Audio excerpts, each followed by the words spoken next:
હરિઓમ વિદ્યાર્થીઓ, આજે આપણે સ્ટાન્ડર્ડ 8 ઇંગ્લિશ 2 જનરલ ઇંગ્લિશ એમાં ચેપ્ટર 11 ઇનટુ બિટવીન અને એમોંગ. તો અહીંયા આપણે જે 10મું ચેપ્ટર છે એડવર્બ્સ ઓફ ફ્રીક્વન્સી એ ચાલી ગયું કે આવર્તન ક્રિયાપદ કે એનો ઉપયોગ કઈ રીતે કરવાનો હોય છે. તો મેં તમને એક્સરસાઇઝ આપી હતી કે always, sometime, often, usually, generally, never, seldom અને રેરલી એ બધા શું છે એડવર્બ. તો અહીંયા આપણે ખાલી વચ્ચે શું મૂકવાનું હતું બ્રેકેટ્સમાં, તો કે એડવર્બ મૂકી અને વાક્ય બનાવવાના હતા. જો અહીંયા છે Raju was never late, we are always busy. તો અહીંયા એક્સરસાઇઝ 1 છે, એમાં શું કરવાનું હતું તો કે rewrite each of the following sentences with the adverb given in the bracket. તો કે અહીંયા છીએ Rekha is a good student. તો આપણે એમાં શું લગાડ્યું છે અને બ્રેકેટ્સમાં ઓલવેઝ આપ્યું છે, તો કે Rekha is always good student. તો એ જ રીતે the buses are full in Bombay. તો કઈ રીતે વાક્ય બને? The buses are usually full in Bombay. એ જ રીતે doctor Parekh is at home in the evening.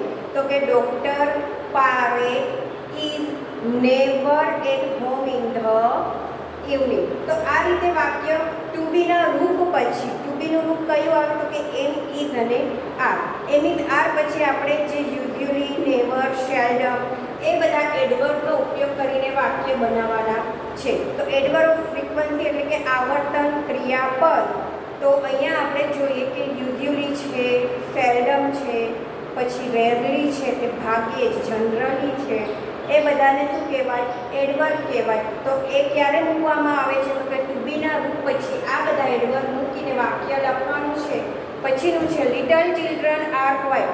તો કે little children are rarely quiet. ભાગ્યે જ તે શાંત હોય છે, બાકી તો તોફાન જ કરતું હોય છે, મતલબ એમ. મેરી ઇઝ ઇન અ હરી. તો કે મેરી ઇઝ સેલ્ડમ ઇન અ હરી. પછીનું છે they were present on such occasion. તો કે ધે વેર શું આવશે? Generally present on such occasion. તો એ રીતે તમારે લોકોએ જે એડવર્બ છે મેં તમને કીધું હતું કે તમારે બનાવવાના રહેશે. પછી એક્સરસાઇઝ 2 છે, એમાં પણ એ જ રીતના છે કે rewrite is the following sentence using adverb given in the bracket. એક્ઝામમાં આપેલું, એક્ઝામ્પલમાં આપેલું છે આઈ ટ્રાવેલ બાય ટ્રેન. તો I usually travel by train. તો એ જ રીતે બીજું છે my forgets her homework. Maya forget her homework. તો માયા સેલ્ડમ ફોરગેટ હર હોમવર્ક. અહીંયા કરતાં પછી મૂકવામાં આવશે people drink their tea with milk. તો people usually drink their tea with milk. તો પીપલ પછી શું આવશે? યુઝ્યુઅલીનો ઉપયોગ થશે. This children quarrel with one another. તો this children often quarrel with one another. પછીનું છે Ahmed gates up before 7 o'clock. તો અહેમદ શું આવશે તો કે never gets up. Ahmed never gets up before 7 o'clock. અને પાછું છે they work in the afternoon. તો આવશે કે they work generally in the afternoon. એ પછીનું એક્સરસાઇઝ 3 છે rewrite the following sentences using adverb given in the bracket. આમાં પણ એ જ રીતે કરવાનું છે. Some people sleep in the day time. We are sure of success. My brother write to મી. પછીનું છે ધે રીડ હિન્દી નોવેલ્સ. અને my TV set goes out of order. તો જે રીતે એક્સરસાઇઝ 1 અને 2માં આપણે જે એડવર્બનો ઉપયોગ કરીએ યુઝ્યુઅલી, સેલ્ડમ, રેરલી એ બધાનો અહીંયા તમને બ્રેકેટ્સમાં આપ્યા છે. એ જ પ્રમાણે ઉપયોગ કરવાનો છે. Some people never sleep in the day time. We are always sure of success. My brother seldom writes to me. They read generally Hindi novels. My TV set often goes out of order. તો આ બધા છે ફક્ત શું હતું exercise. સાવ easy છે. જે 11th ચેપ્ટર છે જે એડવર્બ ફ્રીક્વન્સી, એમાં ખાલી એક્સરસાઇઝ છે. તમને ઉદાહરણ ઉદાહરણ આપેલા છે. તો એડવર્બ આપણે આગળ શીખી ગયા. એ બધા એડવર્બ જે છે તો એકમાં ટુ બીનું રૂપ છે એના પછી લગાડવાનું હતું, એકમાં કરતાં પછી લગાડવાનું હતું. અને આમાં પણ એક છે કે ટુ બીના રૂપ પછી જે બ્રેકેટ્સમાં જે આપ્યા છે એડવર્બ એ લગાવીને વાક્ય મૂકવાના છે. તો તમે બનાવી લીધા હશે એની આશા રાખું છું. ના બનાવ્યા હોય તો વિડીયો જોઈ લેજો અને સાથે સાથે લખતા જજો. હવે છે ઇન, ઇન્ટુ, બિટવીન અને અમોંગ. ચેપ્ટર 11. ઇન એટલે તમને બધાને ખબર છે કે જે પણ વસ્તુ તેની અંદર સ્થિર હોય, કે વ્યક્તિ છે, વસ્તુ છે કોઈ પણ, તે જે તે જગ્યાએ સ્થિર હોય ત્યાં જ હોય ત્યારે ઇનનો ઉપયોગ કરવામાં આવે છે. ઇન્ટુ, ઇન્ટુનો ઉપયોગ ક્યારે કરવામાં આવે છે તો કે જે ક્રિયા મતલબ કે પ્રવેશ થતી હોય, કોઈ પણ વસ્તુ છે તે બીજી વસ્તુમાં પ્રવેશ થતી હોય, કોઈ વ્યક્તિ છે, ફોર એક્ઝામ્પલ કે ટીચર છે તે ક્લાસની અંદર આવે છે તો પ્રવેશવાની ક્રિયા, હજી આવવાની ક્રિયા ચાલુ છે તો આપણે ઇન્ટુ ધ ક્લાસ, તો teacher come into the class, કે ટીચર છે તે ક્લાસમાં આવી રહ્યા છે ત્યારે ઇન્ટુનો ઉપયોગ કરીશું. બિટવીન એટલે વચ્ચે, બિટવીનનો ઉપયોગ વચ્ચે થાય છે, અમોંગનો ઉપયોગ પણ વચ્ચે થાય છે. પણ આ બંને વચ્ચેનો ડિફરન્સ સમજજો. બિટવીન એટલે વચ્ચે, પણ બિટવીન ક્યારે વાપરવામાં આવે છે?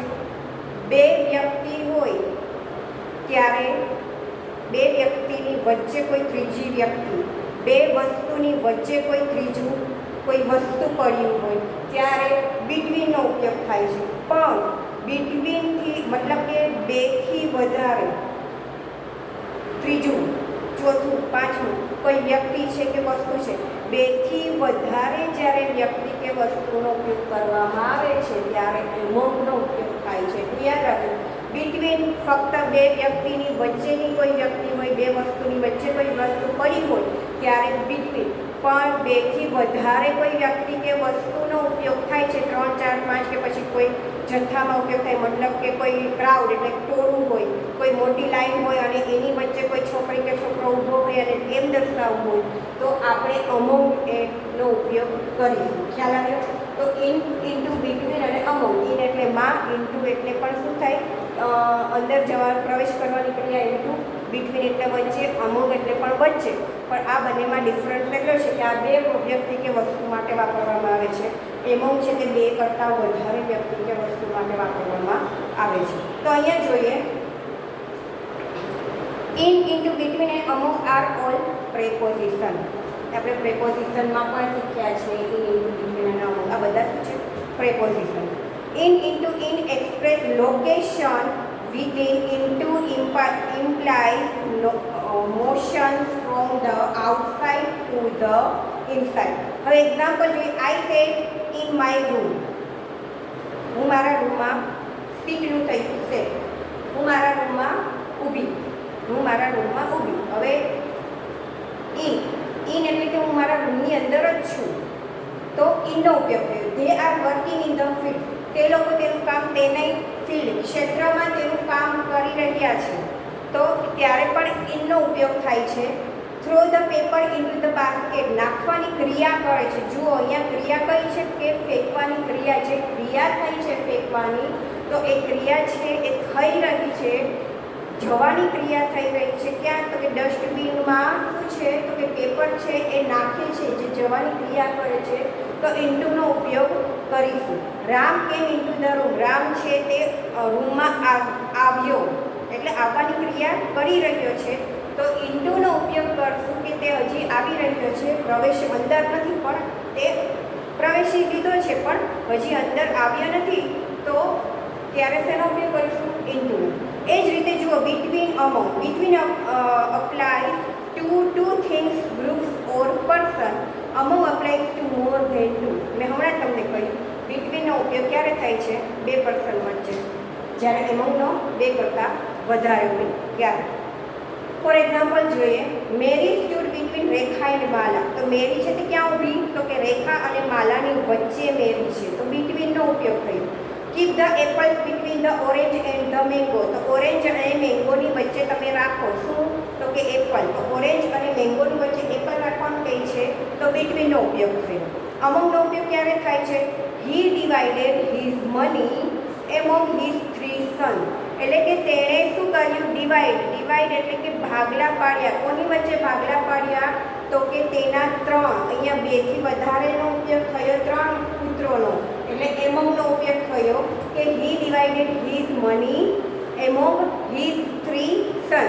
હવે ચોથું વાક્ય છે she set among all her friend. એટલે કે તે એના બધા ફ્રેન્ડની વચ્ચે ઊભી છે.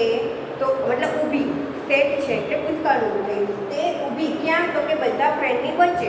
એટલે બધા ફ્રેન્ડ લખ્યું છે, ઓલ ફ્રેન્ડ એટલે 2 થી વધારે જ હોવાના, એટલે અહીંયા અમોંગનો ઉપયોગ થયો છે. તો હવે તમને ખ્યાલ આવ્યો ઇન, ઇન્ટુ, બિટવીન અને અમોંગનો ઉપયોગ ક્યારે કરવામાં આવે છે.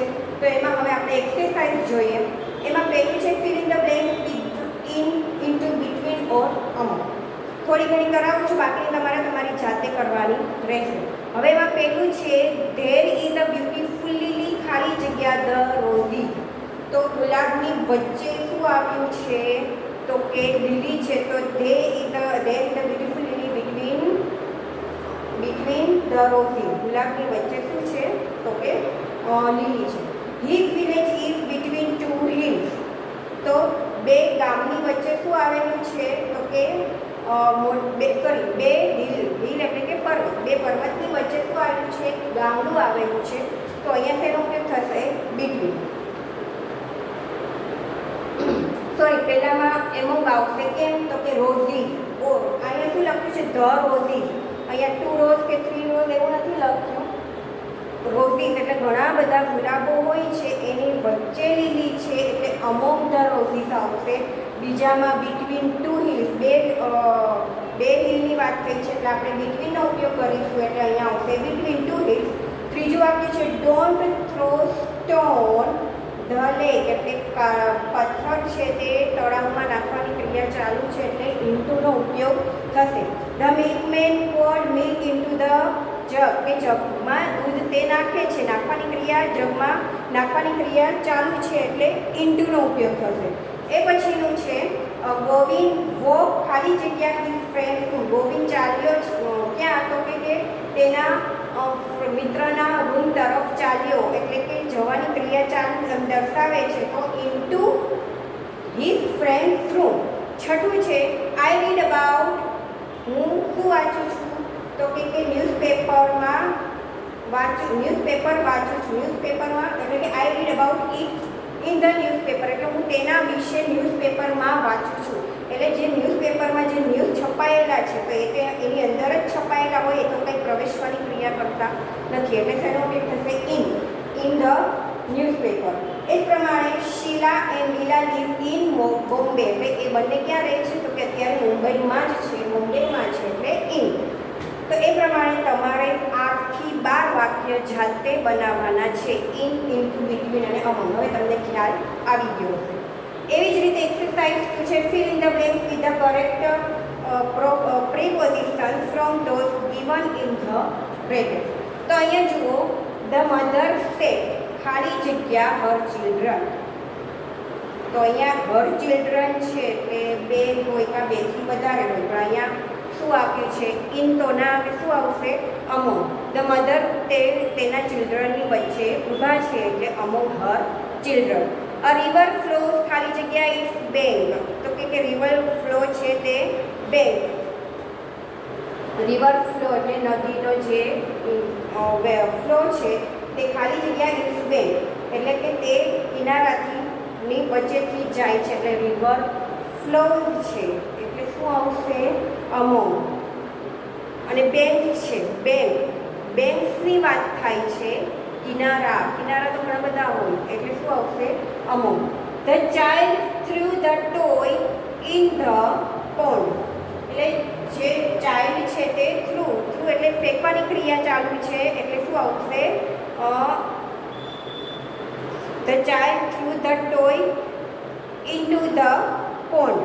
એ પછીનું છે ચોથું છે ગેસ વોટ ઇઝ, ખાલી જગ્યા માય હેન્ડ. તો ઇન માય હેન્ડ જ આવે ને, ગેસ કરો કે મારા હાથમાં શું છે? તો અમુક તો ના આવે, ઇન માય હેન્ડ. પછીનું પાંચમું વાક્ય છે ઇટ ઇઝ અ સિક્રેટ, ખાલી જગ્યા રામ એન્ડ મી. તો તમને ખબર છે રામ અને મારી વચ્ચે 2 જણાની વચ્ચેની જ વાત થાય છે એટલે બિટવીનનો ઉપયોગ થશે કે એ સિક્રેટ છે મારા અને રામની વચ્ચેની, તો બિટવીન. એ પછીનું પાછળ જોઈએ, પેજ નંબર 18. એમાં છે છઠ્ઠું વાક્ય કે ખાલી જગ્યા those present was the mayor. તો એમાં શું આવશે? ખાલી જગ્યા those present was the mayor. એટલે ધોઝ તો તમને ખબર છે બહુવચનમાં ઉપયોગ થાય એટલે અમુકનો ઉપયોગ કરવામાં આવશે. તો હવે તમારે 7 થી 14 વાક્ય છે તમારે તમારી જાતે બનાવવાના રહેશે. તેમાં ઇનનો ઉપયોગ થાય, ઇન્ટુનો થાય, બિટવીન અને એમો. હવે તમને ખબર જ છે ઇન અને ઇન્ટુ. ઇન એટલે કે જે ક્રિયા અને વસ્તુ છે, વારંવાર બોલું છું યાદ રાખજો, જે ક્રિયા કે કોઈ જે વસ્તુ કે વ્યક્તિ છે તે ત્યાં ને ત્યાં તે જગ્યાએ સ્થિર હોય ત્યારે ઇનનો ઉપયોગ થાય. ઇન્ટુનો ઉપયોગ ત્યારે થાય કે જે વસ્તુ છે તે પ્રવેશવાની ક્રિયા કરે છે, ફેંકવાની ક્રિયા થાય છે, વ્યક્તિ છે તે પ્રવેશવાની અંદર રૂમની અંદર પ્રવેશવાની ક્રિયા કરે છે. હજી રૂમની અંદર પ્રવેશ્યો નથી પણ તે આવવાની મતલબ કે આવવાની ક્રિયા એની ચાલુ છે, તો આપણે ઇન્ટુનો ઉપયોગ કરીશું. પછી જે કચરો છે થ્રો ફેંકવા, ડસ્ટબિનમાં આપણે થ્રો કરીશું તો એ ફેંકવાની ક્રિયા છે ઇન્ટુ આવશે. મિલ્ક છે તે જગમાં નાખવાની ક્રિયા ચાલુ છે તો એમાં પણ ઇન્ટુ આવશે. બિટવીન 2 જણા હોય ત્યારે વાપરવામાં આવે છે બિટવીન એટલે વચ્ચે. એમાં એટલે પણ વચ્ચે 2 થી વધારે લોકો હોય ત્યારે એમનો ઉપયોગ કરવામાં આવે છે. હવે પછીનું છે તો આ તમારે 7 થી 14 છે તે તમારે કમ્પ્લીટ કરવાની રહેશે. હવે આપણે જોઈએ અ લિટલ અને અ ફ્યુ, ચેપ્ટર 12.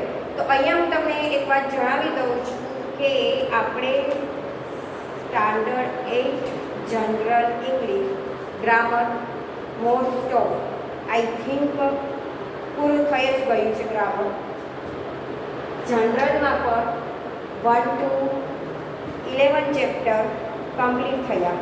હવે એમાં આપણે જોઈએ કે ચેપ્ટર 1 ધેર ઇઝ અને ધેર આર, એકવચન અને બહુવચનમાં આપણે ઉપયોગ કરીએ છીએ. ધેર ઇઝ ક્યારે ઉપયોગ કરીએ છીએ તો કે એકવચન હોય ત્યારે અને ધેર આર બહુવચન હોય ત્યારે.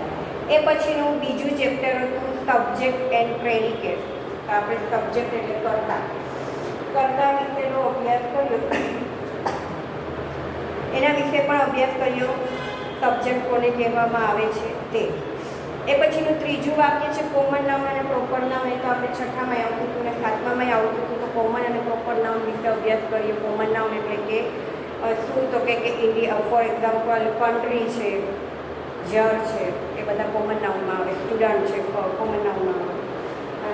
ઇન્ડિયા છે, પછી અહેમદાબાદ છે, પછી કોઈનું નામ હોય ફોર એક્ઝામ્પલ રાજ છે, મીરા છે, નીતા છે, કોઈ પણ એની XYZ કોઈ નામ હોય તો એ બધા કેમ આવે?